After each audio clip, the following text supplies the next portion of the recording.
Hello guys, can you hear me? Yes, 老师。Hi, Okay, 老师。 good.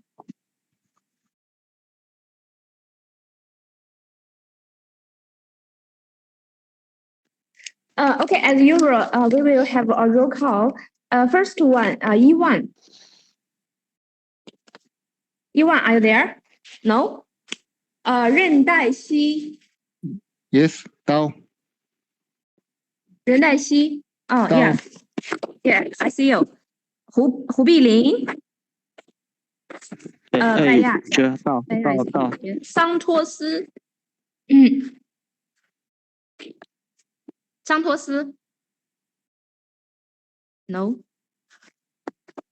纳泽. I'm here, 老师. Hello. Okay. Yeah, 陈子龙. are you there? No? 你好，老师。阿米。 Oh, yeah. I see you. Yeah. 卓拉利. I'm here, 老师. Yeah, okay. 刘星辰.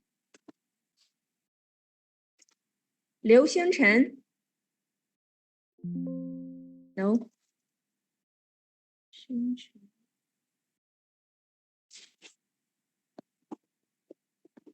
王聪.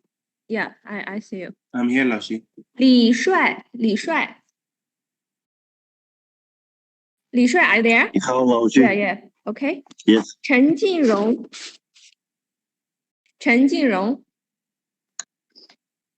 Are you there? No? 穆阿蒙. I'm here, 老师。 Okay. 陈秀婷. Yeah. Okay. 宇轩. Are you there? 陈宇轩. No. 陆建华.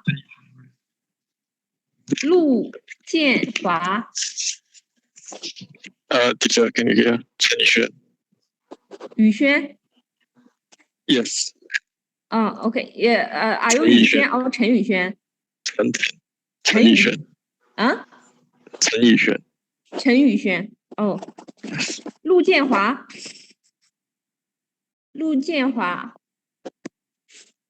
No. 于曼辉. No.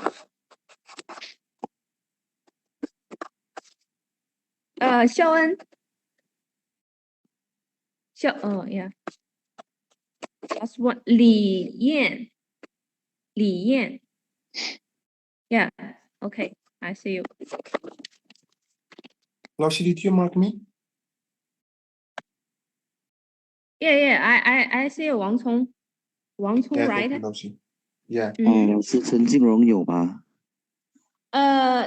This morning, we have a supplementary class according to the teaching management. But this afternoon's class go on as usual. Yeah, the same time and the same classroom and the same conference number. So please remember, this afternoon we still have one class, and after this afternoon, and our course will be finished this semester. Are you clear? 老师，陈静荣有听到吗？ we still we have one homework, and the deadline of submitting is 30th June. Please remember, send me your homework through the WeChat or the email. It's okay.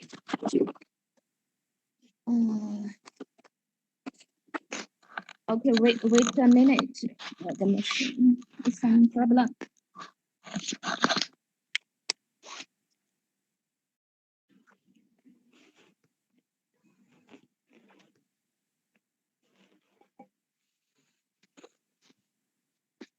The meeting? Yeah. Your presentation, right? You want to show your presentation, right? Oh yeah, of course. Just wait. Just wait a 好， minute. 老师好。你好。老师，陈金荣，你有点到吗？陈金荣。哦，陈金荣，you are late, right? 老师，我5分钟前进来。Late 3 minutes。这个是怎么回事呢？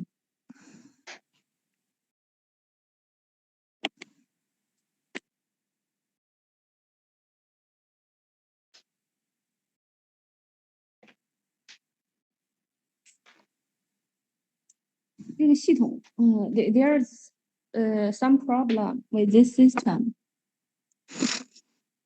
The voice I close it.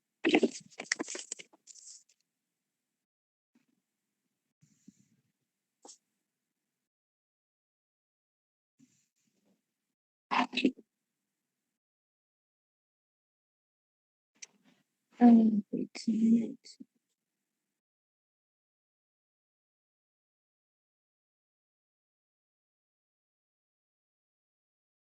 因为这个还是不行。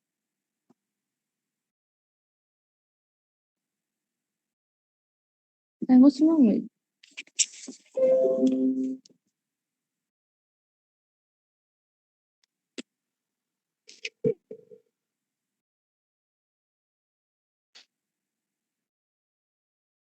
哎，你好，就是我那个屏幕是降下来了，但是现在什么问题呢？它那个就是我连接我的笔记本电脑，它那个显示屏那个地方需要登录。对。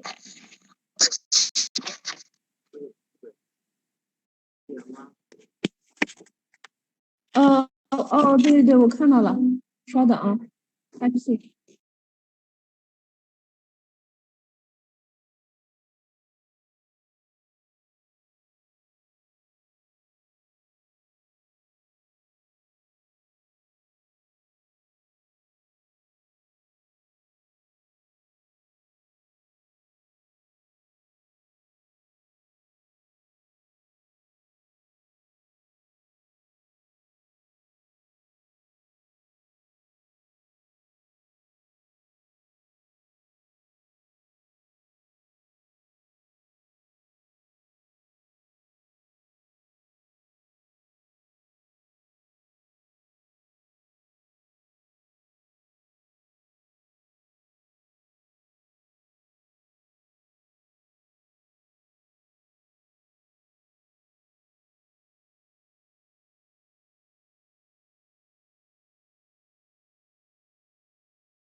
It belongs to the later stage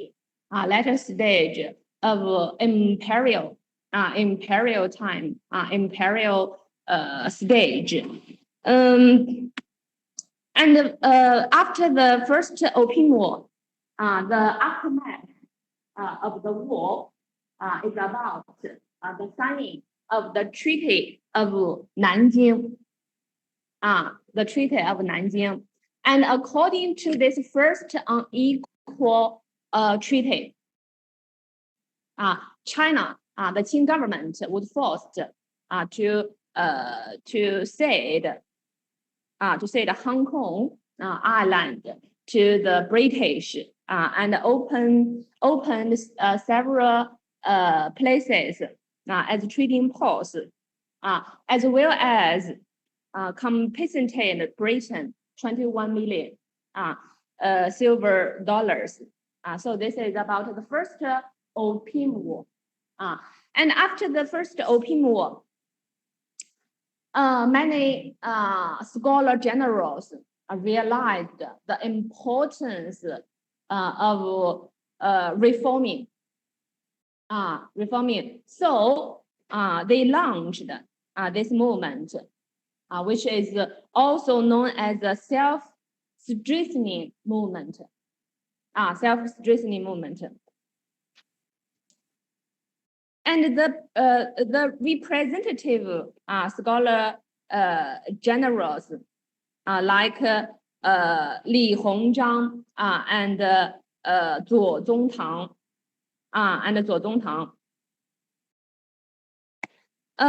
although they took some measures to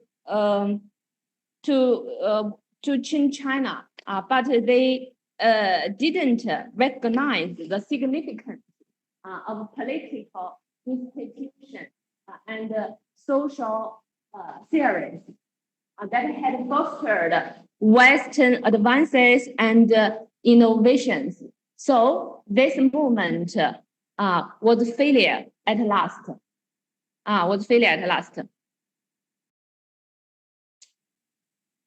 After the British, Britain, other Western countries also began to invade China, such as the first one, that is Russia.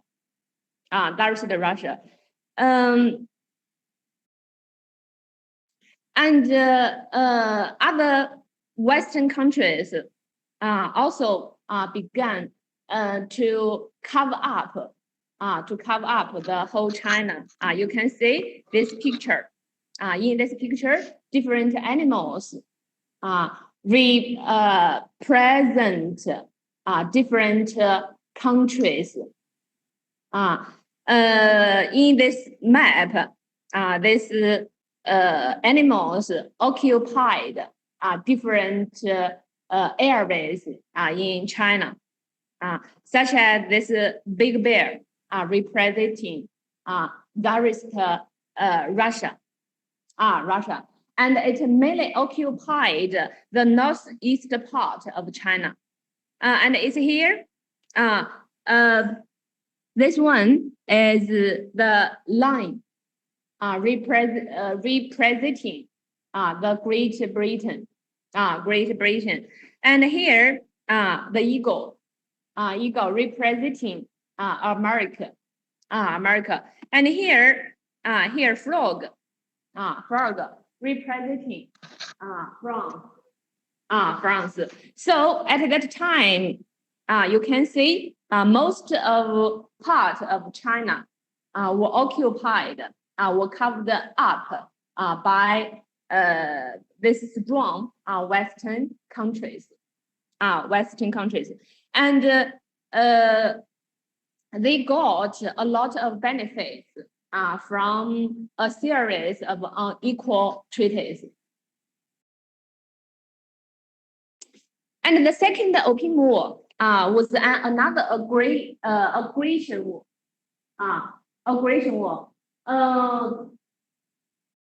It was launched by Britain and France from October 1856 to October 1860 with the support of America and Russia. And in 1860, the Britain-French, you can also call it Anglo-French, allied forces invaded Beijing, the capital of Qing government, invaded Beijing, and the Qing Empire fled to Chengde in Hebei province, very close to Beijing. And these allied forces broke into this great palace, imperial palace. It is similar to the Forbidden City. Do you know Forbidden City? It is still located in Beijing today. Zijincheng Imperial Palace. And this palace is called the Old Summer Palace. Old Summer Palace is very, very beautiful. And in this palace, there were many treasures. and many Jews. However, the Britain and French allied forces looted most treasures and jewels and silvers. At last, they burned the old summer palace. So you can see this picture. It is the ruins of the old summer palace after the fire. According to the recording, this fire lasted for almost 10 days. Yeah, for almost 10 days. So it is a huge disaster at that time. And after the war, these Western countries continued to get benefits from the Qing government, such as Tsarist Russia claimed to be meritorious in medicine, and forced the Qing government to cede more than 1.5 million square kilometers of territory.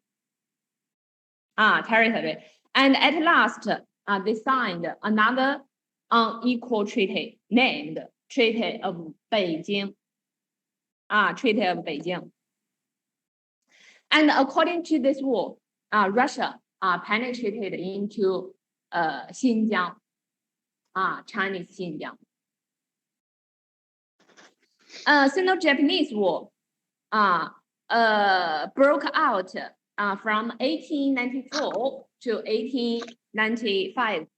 At last, the result, the aftermath of this war also ended with the signing of the treaty. This treaty is called Shimonoseki. It is Japanese, Shimonoseki. Forced China to cede Taiwan, and Penghu Islands to Japan. You know, today Taiwan Island still has not still come back to China, but it is a part of China in history, and paid a huge indemnity, permit the establishment of Japanese industries in 4 treaty ports, and also recognize the Japanese hegemony over Korea.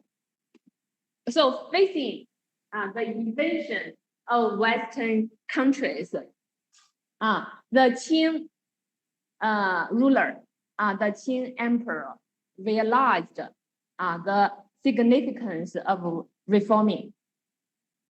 So the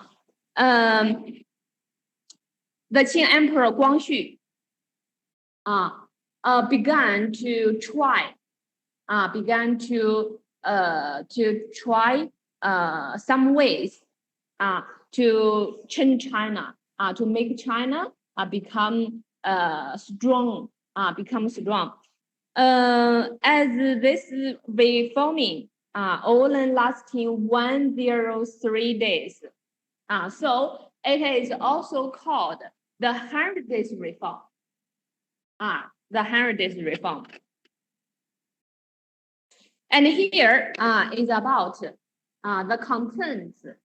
Here is about the measures taken by the Emperor Qing in the imperial edicts. But these measures, these reforming measures,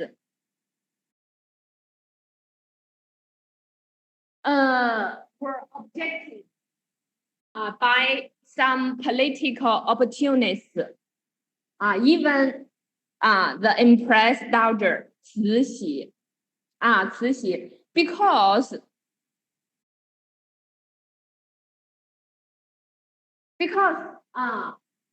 these people they just wanted to keep their power.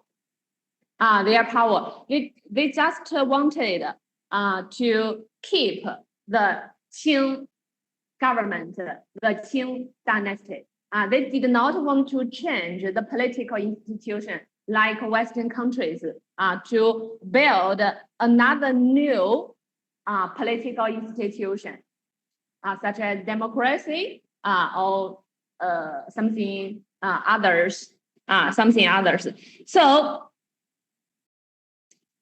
the political opportunist Yuan Shikai and the Empress Dowager Cixi, they engineered a copper diet on September 21st, 1898.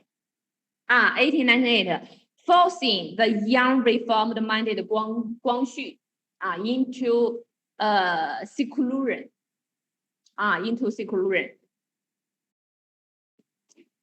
And after the seclusion of Guangxu, of Qing Emperor, the Empress Dowager Cixi took over the government as an agent.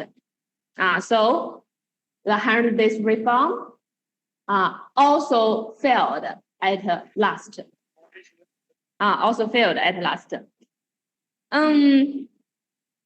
After this failure, after this series of failure made by some scholar generals, even Qing Emperor, and Chinese people realized the only real solution, of saving China, laying in outright revolution. So, in other words, the simple reforming could not save China. The only real solution is to launch outright revolution in sweeping away the old order. This old order refers to the Qing government, feudalism system, and erecting a new one patterned, preferably after the example Japan.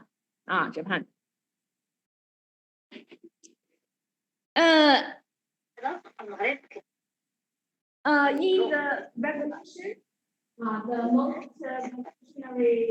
most popular revolutionary leader was Sun Yat-sen. In Chinese, Sun Yixan. And he also had another name, Sun Zhongshan. I think in China, Sun Zhongshan is more popular with Chinese people, Sun Zhongshan.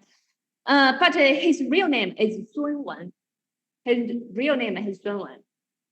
So in the revolutionary, campaigns, Sun Yat-sen took different names to protect himself. In case killing by others, by other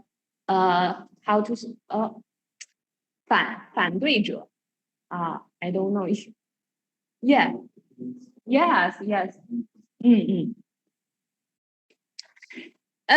So Sun Yat-sen is a Republican and anti-Qing activist. He became increasingly popular among overseas Chinese and Chinese students abroad, especially in Japan, because he studied in Japan for several years. And in 1905, Sun Yat-sen founded 同盟会. 同盟会, a united league United Legal in Tokyo. With his partner, Huang Xing.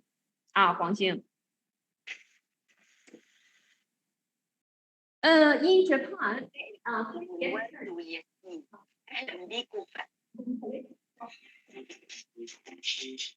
and then his was conceptualized in 1897.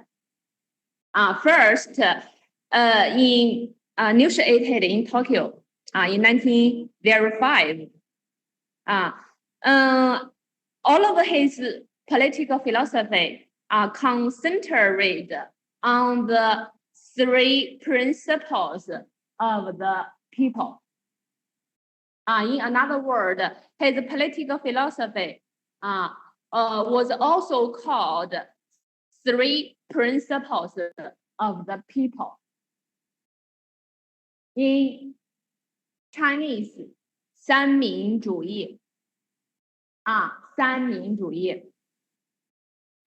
And these three principles of the people includes three aspects. The first is nationalism. The second is democracy. The third is people's livelihood. People's livelihood. Here is about this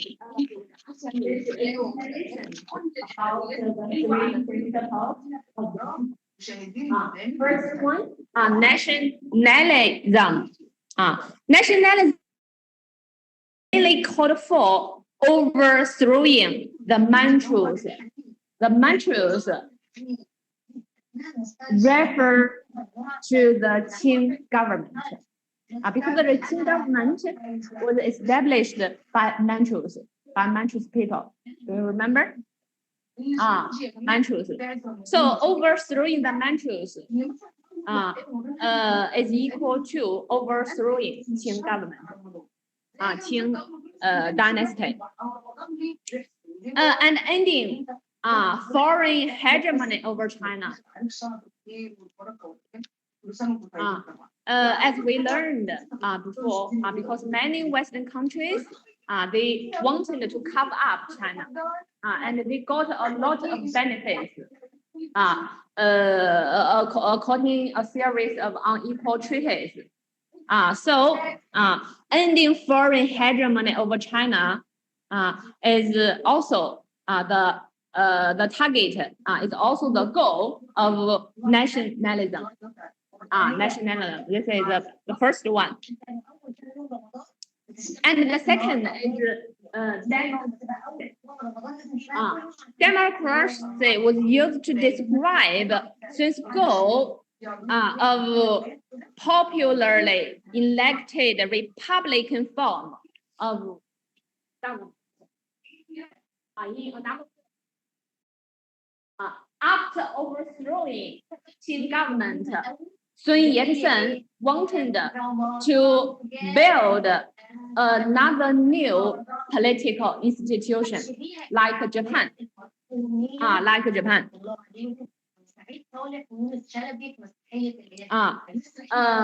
To establish a republican institution in China. This is the second goal of the democracy. And the third about the people's livelihood. People's livelihood often referred to as socialism. I think maybe socialism is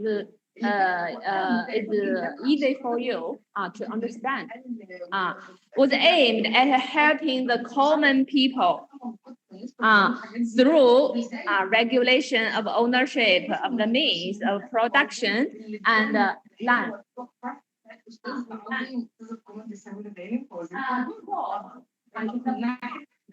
In the Qing government, in the Qing dynasty, most production and land were how to say, monopolized, yeah, were taken by some rich man or general or some relatives and according to this law, Freemason wanted the common people could also share the production and the land with the rich man, with the generals, with generals. This is about the explanation of 3 principles of the people. It is also the political philosophy of Sun Yat-sen. Sun Yat-sen.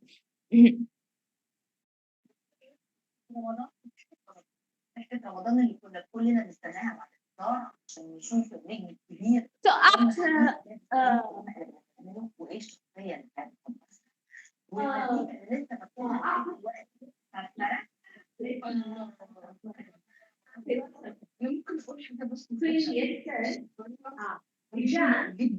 to make a preparation for launching a revolution.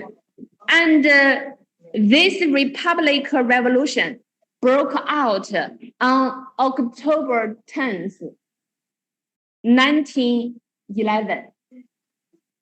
1911, because it was broke out in Wuchang. So it was also called Wuchang Uprising.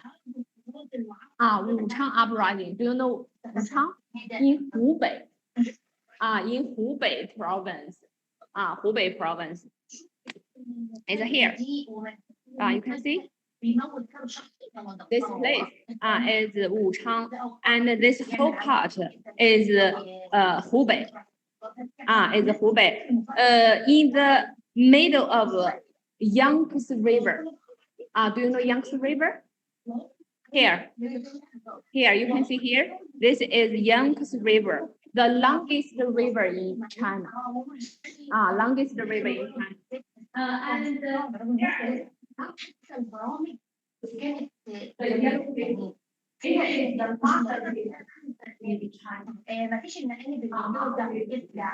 Why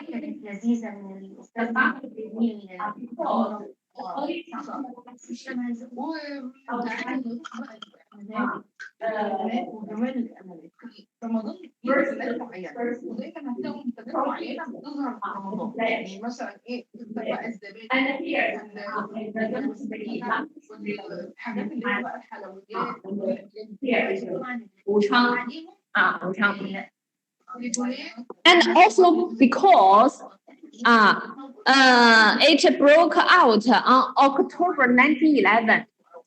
So it is also named the Revolution of 1911.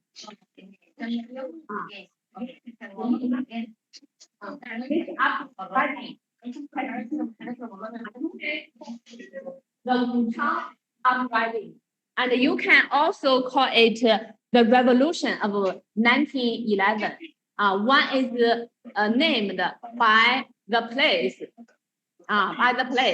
and another name was named by the time,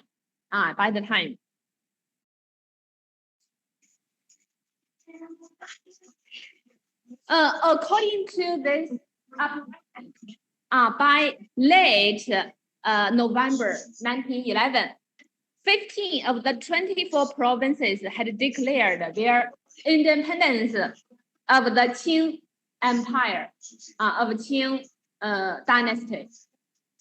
Qing dynasty. A month later, Sun Yat-sen returned to China from America, where he had been raising funds among overseas Chinese and American procedures. You know, the uprising also need money. They need money to support because they need the weapons right? And the weapons need the money to buy. To buy.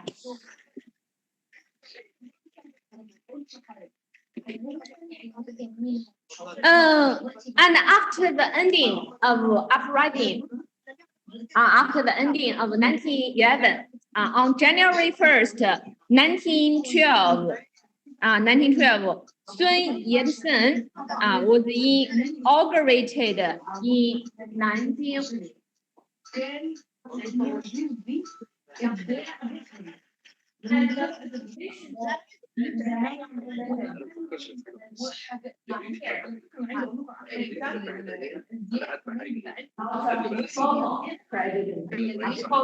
The revolutionary had not been finished completely. As the provisional president of the new Chinese Republic, but power in Beijing. And this power was controlled by Yuan Shi. Do you remember Yuan Shi? We mentioned, yeah, the political opportunist, Yuan Shi, and the emperor's daughter, Cixi, the engineered a coup d'etat, so led to the failure of the 100 Days reform. 100 Days reform. Yuan Shikai at that time became the strongest regional military leader at the time. To prevent a civil war and possible foreign intervention from undermining the infant republic, Sun Yat-sen agreed to Yuan Shikai's demand that China should be united under the Beijing government headed by Yuan Shikai. So, in another word, Yuan Shikai stole the fruit of uprising, the result of uprising. And at the same time, on February 12, 1912, the last Manchu emperor, the last Qing dynasty emperor, this child, his name is Pu Yi. His name is Pu Yi. He was abdicated. Do you know abdicated? Yeah. Yeah. And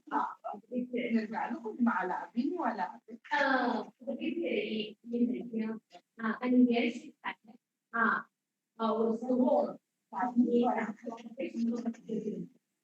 Republic of China. So here, this Republic of China is how to say the first tribe regime. First tribe. Yeah, regime in Chinese history. Republic of China. China is established not a new regime. It is called the People's Republic of China. Until today. Until today.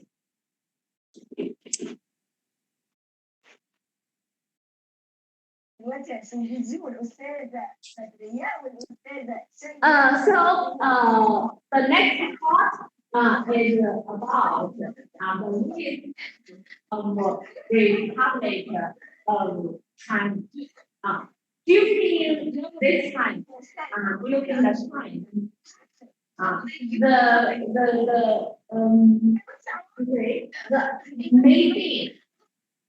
the major thing is about two major political parties fighting each other. In August 1912, a new political party was founded by Song Jiaoren. This one. He is also a Swiss partner. Swiss partner. And the party. And this party.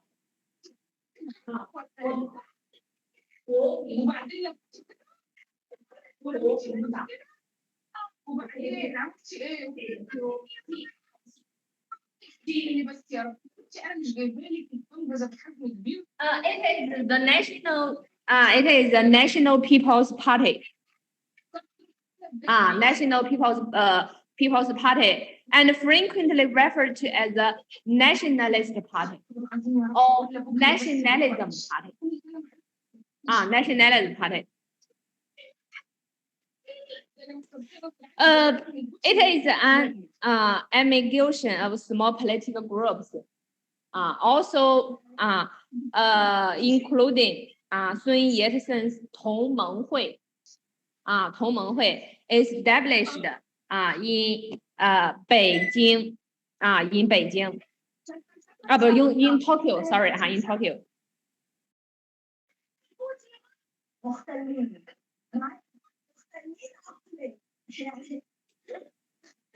However, in the later in the national elections held in February 1913, for the new bicameral parliament, Song Jiaoren campaigned against Yuan Shikai's administration. And Song Jiaoren's party, Nationalist Party, won a majority of seats.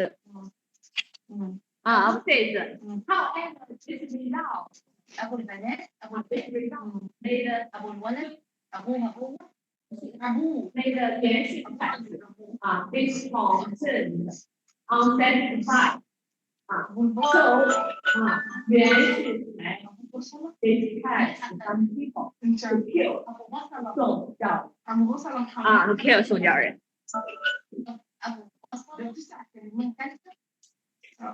And the death of Song Jiaoren cost 7,000 provinces rebelled against Yuan Shikai. Yuan Shikai. And when this rebellion was suppressed, Sun and other instigators fled to Japan. Fled to Japan because this rebellion was suppressed by Yuan Shikai. And Sun Yat-sen was killed by Yuan Shikai. So he and his partners fled to Japan again. Again.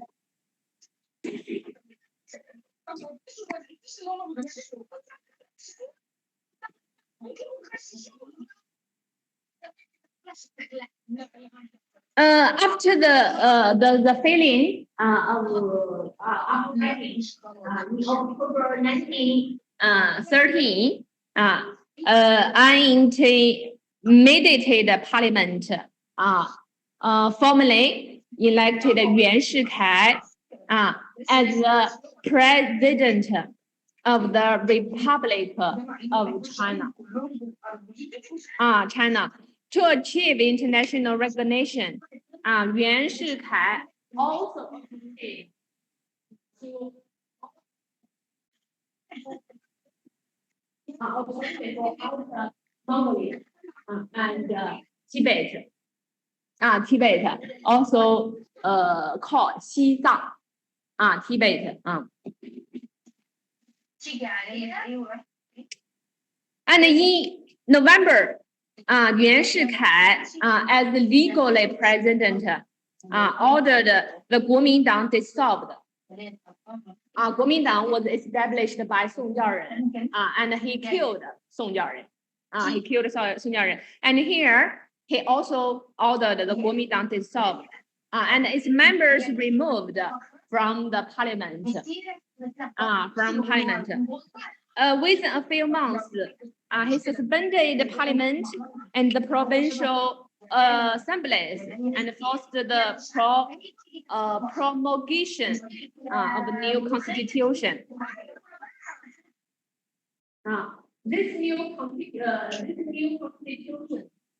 which in fact made Yuan Shikai president for his whole life. For his whole life.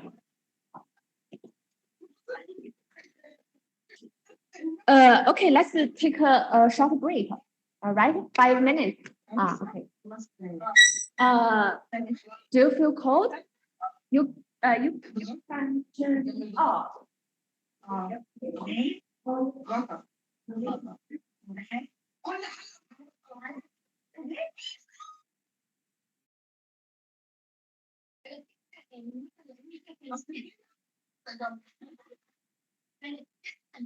You can copy your PC in this computer, and yes, I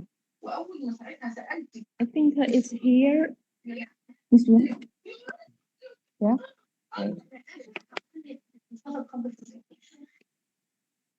Yeah.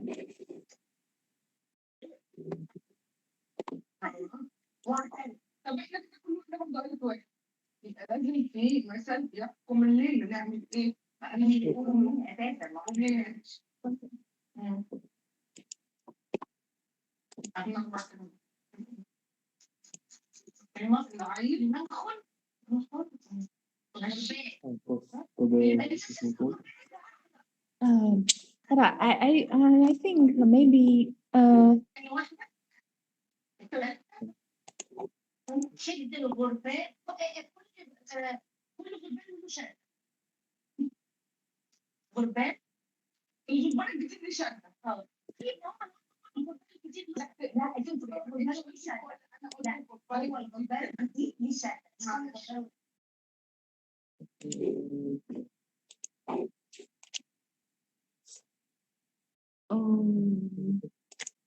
I'm afraid you should copy to my computer because this screen is connected to my computer, not this one. Yeah, but it's not open. Yes, it's not one. And I can send to yeah. Wait. Yeah. You can send to me by WeChat. How quickly? This one here, delayed.